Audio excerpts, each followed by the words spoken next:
they allowed to be intimate sexually with their spouse? So those that are married. Yeah, I guess that's a good question.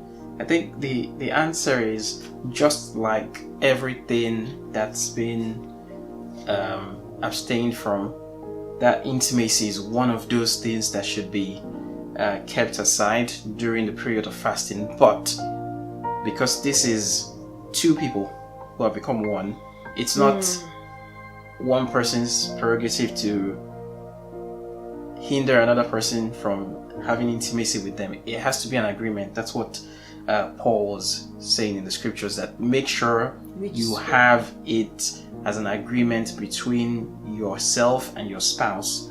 1 Corinthians 7:5, it says in there, I'll just read out what it says there.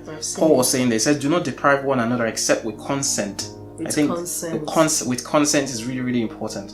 With consent, for a time that you may give yourself to fasting and prayer, and come together again, so that Satan does not tempt you because of your lack of self-control. So while you are on that fast, it's important to work with your spouse to get that consent. Say, you know what, if it's just one of you fasting, the other one consents that the other person is fasting, and there will be no intimacy. If it's both of them fasting, both spouses fasting, then they agree that during that period when they're fasting, they are not going to be intimate. But when the fast is broken, just like when you say it's broke, when you finish the fast, when just like if the fast is finished, somebody goes ahead to eat, then it means that they can also be intimate after the period of the fast. So what I'm hearing is there has to be consent. So the spouse has to agree that, yeah, go ahead and fast. I'll give you a time off. We don't need to be intimate.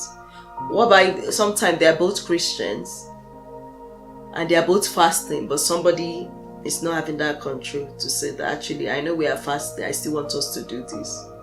That's still the agreement is between them and his husband and wife. I don't think as a pastor we can make that dictate. You get what I mean? Oh yeah. It's between husband and wife. Yes, again, this is where it's either you're fasting or not fasting. So if you're not fasting for whatever reason, then you're not fasting. So if you can't be fasting and be eating and drinking as though you were not fasting.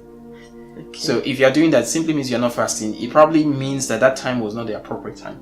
Okay. For the fasting. Which is okay, which because is fine. So what I'm hearing you're saying is that if you're going to prioritize sexual intimacy, that means at that time it's not fasting. Yes. Okay. You're linking that to 1 Corinthians 7:5. Yes.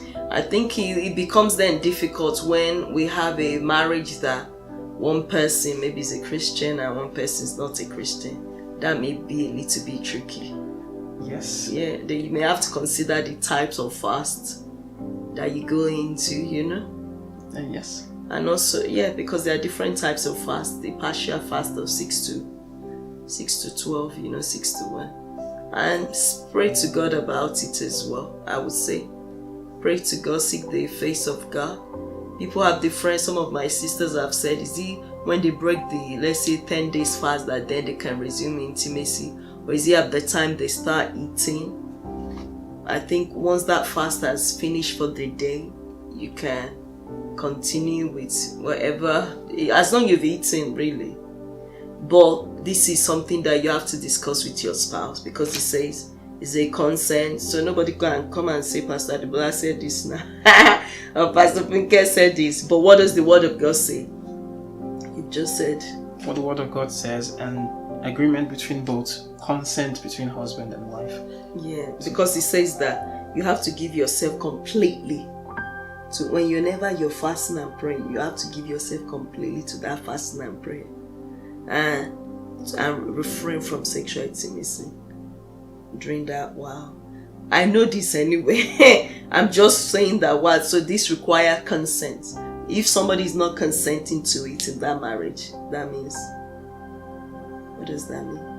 It means that you have to listen to this. Yes, you've got to work together in that way and find a time where it works, where both of you can agree that you would refrain from sexual intimacy. Wow.